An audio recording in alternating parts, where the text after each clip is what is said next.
जिला पंचायत में जिस तरह से परीक्षा परिणाम को लेकर जो तनाव जो बच्चों के बीच में महसूस होता है कि बच्चे किस डिप्रेशन से गुजरते होकर निकलते हैं, और कुछ बच्चे जो टैलेंट समझते हैं, जो पढ़ाई लिखाई में जो आगे समझते हैं, उनके मार्क्स कुछ कम हो जाते हैं, उन पर क्या बीतती है।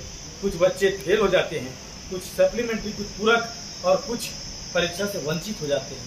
ऐसे बच्चे परीक्षा के परिणाम देखते ही वो अपने आपे में खो आते हैं और ऐसे गलत कदम उठाते हैं। मगर गलत कदम उठाने के लिए आज ऐसा ही एक शिविर जिला पंचायत में चल रही है, जहां पर पालकों और प्रिंसिपलों को और बच्चों को बताया जा रहा है कि आप गलत कदम मत उठाइए, आपके लिए और अवसर है। आपको समझना पड़ेगा, शायद आपकी गति कहीं और जा रही है, आपकी सोच कहीं और जा रही है, आपको सफलता कहीं और मिल सकती है। तो आप सफलता के लिए निडर से चलें। परीक्षा परिणाम कोई मायने नहीं रखता, आपकी जिंदगी बहुत महत्वपूर्ण है और इस जीवन को जीना है और जीते रहना है। लाल टोपी राजू सोनी के साथ देखिए जिला पंचायत में एक शानदार व्यक्तित्व परीक्षा परिणाम पर। बच्चे घबराए नहीं। मैं उत्तम देवानंद जी को आमंत्रित करूंगा।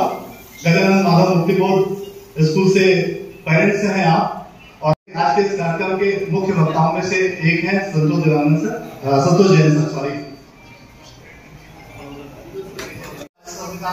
और जिला प्रशासन स्कूल शिक्षा विभाग का, जिसमें परिणामों के बाद जो बच्चों में तनाव होता है, कुछ गलत कदम बच्चे जो उठाते हैं, उनको किस प्रकार से हम आप सब लोगों ने बहुत ही बढ़िया वर्कशॉप रखा था, जिसमें हम सब लोगों को के रिजल्ट्स अभी आने हैं, और कुछ रिजल्ट्स से पहले और कुछ रिजल्ट्स के आने के बाद कुछ बच्चों में कुछ इस तरह का तनाव होने लगता है, और इसके लिए हम मेनली उन बच्चों को स्ट्रांग करें। हमारे जो टीचर्स हैं, हमारे जो पालक हैं, उनको हम स्ट्रांग करें, और इसी तरह का आयोजन बाकी जगह भी हम अपने जिले में चलाते रहेंगे। इसमें जैसा हम सब लोग चाहते हैं कि एक बच्चों के ऊपर एक बहुत पे खड़े उतरने का एक दबाव बच्चों के ऊपर होता है, पालकों के ऊपर भी एक दबाव, तो वो सारी चीजें अपने बच्चों में भी वो ढूंढते हैं, और ऑब्वियस है कि इसका रिजल्ट बच्चे के मनोमस्तिष्क पे बहुत ही खराब होता है। तो आज हमारे जितने भी पालक यहाँ पे आए हुए हैं, जितने भी टीचर्स यहाँ पे आए हुए हैं, हमको ये जरूर समझना चाहिए कि हमारा बच्चा जो भी किया है अपना बेस्ट किया है।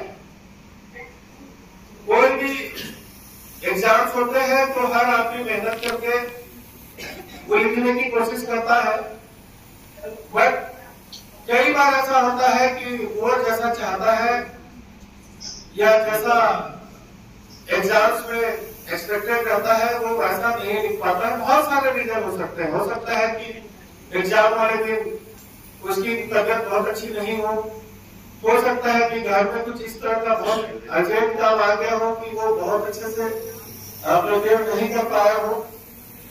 तो अपेक्षाएं लोगों की जितनी होती है, एग्जाम्स में जिस तरह का प्रश्न पूछा गया है, जिस तरह का उत्तर दिया जाना है, वैसा अगर वो नहीं लिख पाया है। मैं ज्यादा समय ना लेते हुए बस यही कहूंगी कि इसमें दो चीजें हैं।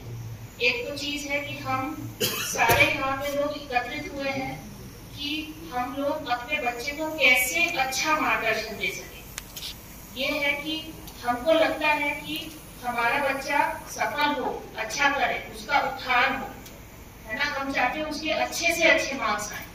तो वो बहुत ही अच्छी सोच है आपकी कि आप सोचना चाहते हैं कि आपके बच्चे का एम्पावरमेंट हो, आपके बच्चे जगह जगह में जाके अच्छा काम करें।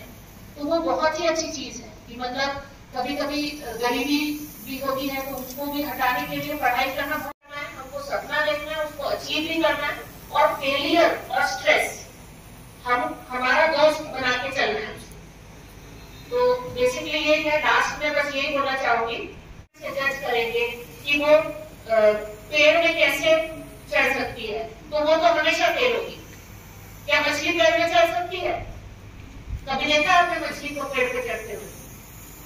इसलिए हमको अपने बच्चे की यूनिकनेस देखनी पड़ेगी और उसको एनकरेज करना पड़ेगा कि वो क्या करना चाहता है और उसको हमको बढ़ावा देना पड़ेगा, ना कि जो हम चाहते हैं कि बच्चा करे। जिस पे डिस्कस कर रहे हैं वो एग्जाम के बाद में जो स्ट्रेस होता है उसके ऊपर डिस्कस कर रहे हैं। पहला चीज ये है कि स्ट्रेस होता वो नहीं अचीव कर पाते तब होता है स्ट्रेस। अब फर्स्ट क्लास से ले लो, फर्स्ट क्लास छोड़ो आप केजी या उससे पहले से ले लो, शुरू कर लो तो 5 से शुरू होता है, ग्रेडिंग सिस्टम से शुरू हो जाता है या परसेंटेज सिस्टम से। इसका 98 आ गया, उसका 99 आ गया, इसका 95 आ गया, ये कंपैरेटिव चलता रहता है और वहाँ पे इच्छाएं भी बन जाती है, फैमिली भी बन जाती है, बच्चों की खुद भी बन जाती है, कितना आना चाहिए, सबका अलग टारगेट होता है, किसी का 95 होगा, किसी का 85, किसी का 70, किसी का 65 और जब वो अचीव नहीं होता तब लोगों को फिर दुख होता है, डिसअपॉइंटमेंट होती है, उसका स्ट्रेस होता है। मैं आपको अपना बैकग्राउंड बता देता हूँ। मैं 2009 में IIT जेईई का एग्जाम क्लियर किया था, IIT रुड़की का एग्जाम क्लियर किया था। जब मैं +1 में तैयारी शुरू की थी IIT की तो हर कोई ये बोलता था कि आपको लाइफ में बस 2 साल पढ़ना है, उसके बाद आपको पढ़ने की जरूरत नहीं है। और ये चीज मान के मैं अगले 4 साल पढ़ाई की कॉलेज में जा करके और मेरा स्कोर एकदम डाउन हो गया और प्लेसमेंट वगैरह में सिनेरियो मेरा ठीक था, बहुत अच्छा नहीं था। तो मेरे को एक चीज समझ में आई, जो लोग बोलते हैं ना कि सिर्फ यही टाइम पढ़ना है, आगे मेहनत नहीं करनी, मेरे से पहले से रुचि है और आगे स्ट्रेस नहीं होता, तो वो गलत बोलते हैं। एक जंगल की कहावत है, उसमें ऐसे बोलते हैं जब जंगल में सुबह सूरज निकलता है ना तो वहां पे हिरण भागता है, कहीं उसका शेर शिकार ना कर ले, पर वहां पे जब सूरज निकलता है ना वहां पे शेर भी भागता है, कहीं भूखा ना मर जाए। तो आप किसी भी कैटेगरी में हो, चाहे आप लोएस्ट लेवल पे हो, प्रीमियम लेवल पे हो, चाहे कलेक्टर साहब के लेवल पे हो, कहीं पे भी हो, मेहनत तो करनी पड़ेगी हर किसी को। तो लोगों को सबसे बड़ी डिसअपॉइंटमेंट ये होती है जब +1 +2 बात है कि एक्सपेक्टेशन लेवल बहुत हाई सेट किया होता है, उसके कारण लोग काफी दुखी होते हैं। पर मैं जब IIT का एग्जाम क्लियर किया, फिर UPSC में सिविल सर्विसेज का इंटरव्यू दिया, IFS में सिलेक्शन हुआ और मैं पीछे मुड़ करके देखता हूँ जो मेरे साथ के लोग थे जिसके 60-70% थे, वो लोग भी बहुत अच्छा कर रहे हैं। मतलब हमारी सैलरीज कभी कंपेयर करते हैं ना तो हमारी सैलरीज हमें लगता है कम है, उनकी सैलरीज हमसे 4-5 गुना ज्यादा है।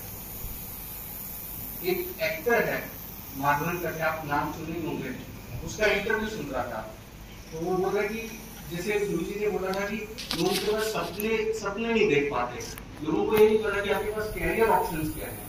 तो वो एक बार्बर का कैरियर ऑप्शन बताता है, आप 9 पे जाते हैं बाल कटाने के लिए कितने रुपए लेते हैं, 20 रुपए, अगर महंगी जगह जाएंगे तो 250 रुपए लेते हैं, 15 रुपए से 250 रुपए के बीच में लेते हैं। तो वो बता रहे थे कि उस प्रोफेशन में भी आप 4 लाख रुपए पर महीना कमा सकते हो, प्रोवाइडेड आप सही जगह पे सही तरीके से आगे का। तो हम क्या करते हैं +1 +2 में एप्पल और ऑरेंज को कंपेयर करते हैं। अब किसी का इंटरेस्ट ही नहीं है पढ़ाई में, किसी को इंटरेस्ट ही नहीं है नॉन मेडिकल में, उसको हम कंपेयर करेंगे उससे जो बना ही उस चीज के लिए है, वो गलत हो जाता है। इसीलिए लोग थोड़े दुखी होते हैं, बच्चे जनरली दुखी होते हैं। अभी मेरे एक कजन है, उनकी डॉटर अभी +2 में है, वो +1 में नॉन मेडिकल ले रही थी, तो बहुत स्ट्रेसफुल थी, मैथ्स पसंद नहीं है और मेरे कजन से बात करती, मुझसे भी बात करती क्या करूं, तो मैं यही बोलता कि जो इंटरेस्ट है वो लो, इंटरेस्ट नहीं है तो मत लेना। और फिर उसके बाद में पूरा 3 महीने बाद अप्रैल में आपके पास क्लासेस शुरू होती हैं, जून के आसपास डिसीजन लिया कि एक काम करो मेडिकल में स्विच कर देना।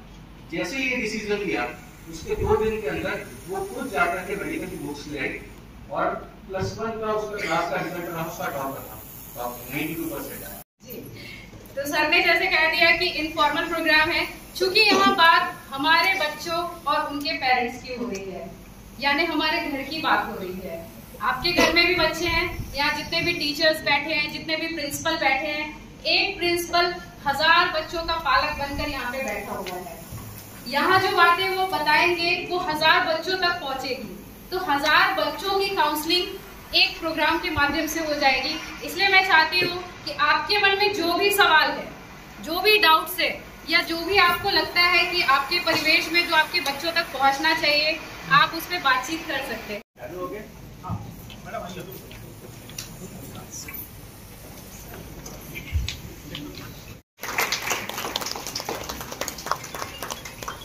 ये बहुत ही क्रिटिकल टाइम है आजकल। एक पिछले अगर जब हम लोग स्कूल कॉलेज में थे उसके बाद से अगर हम देख रहे हैं लगातार तनाव जो है, कंपटीशन जो है बढ़ता जा रहा है। सुविधाएं बढ़ी हैं, जागरूकता बढ़ी है तो तनाव भी बढ़ा है।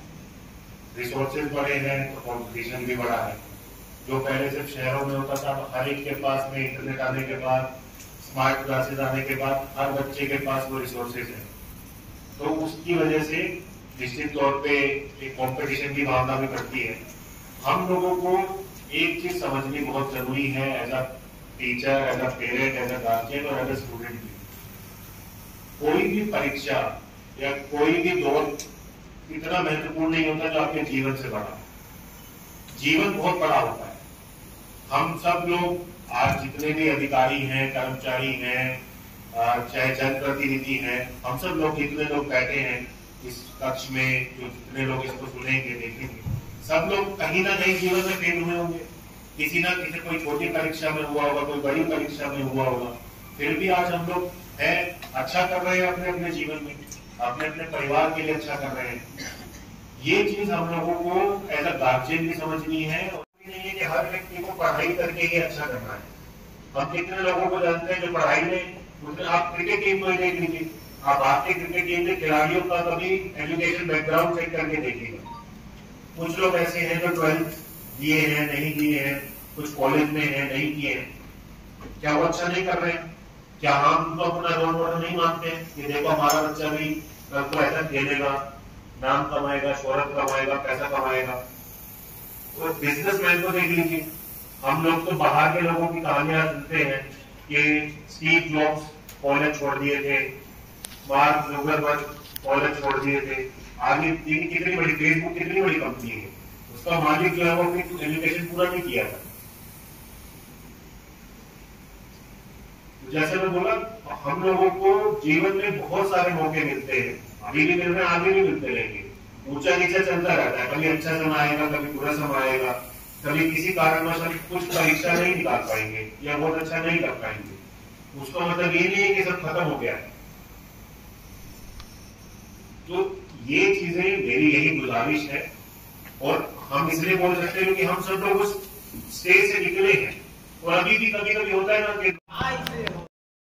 अभी पास से ही एक राज्य में चर्चा कर रहे हैं, एक प्लेटफॉर्म होना चाहिए, क्योंकि जितनी बातें हम लोग बताएंगे वो एक सड़ी की बातें होंगी, लेकिन आपका प्रश्न यूनिक होगा और आपका प्रश्न उन सब के लिए होगा जो आपके जैसे हैं, चाहे यहाँ बैठे हैं या स्कूलों में शामिल हैं। तो अभी सर ने बात की तनाव क्यों होता है। देवरा ने बहुत अच्छी बात की डिजर्व की। एक थ्योरी है, दो अंग्रेजी के शब्द है डिजर्व एंड डिजायर। अगर आपकी डिजायर डिजर्व के इक्विवेलेंट है, आप जीवन में तनाव नहीं आओगे।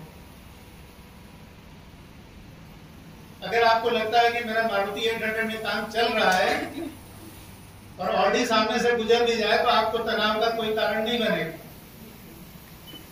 लेकिन क्या है कि आज की दुनिया में जैसे ही हम इंटरनेट से जुड़े हैं, जैसे हम ग्लोबल हो गए हैं, अब छत्तीसगढ़ की बात छत्तीसगढ़ की नहीं रही, और अब यह कहना भी कि परम संतोषी है, मेरे को लगता है मायने बदल रहे हैं, क्योंकि अब हमारा राज्य स्पर्धा कर रहा है पूरे विश्व से।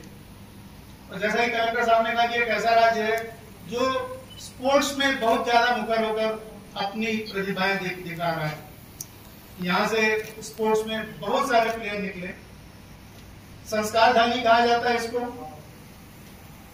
गजानन माधव मुक्तिबोध जैसे साहित्यकार इसी धरती से निकले।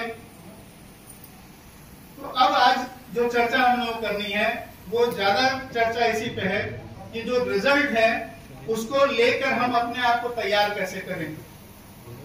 आज के प्रोग्राम का मूल उद्देश्य यही है, और ये और आगे दिनों में भी चर्चा का विषय रहे।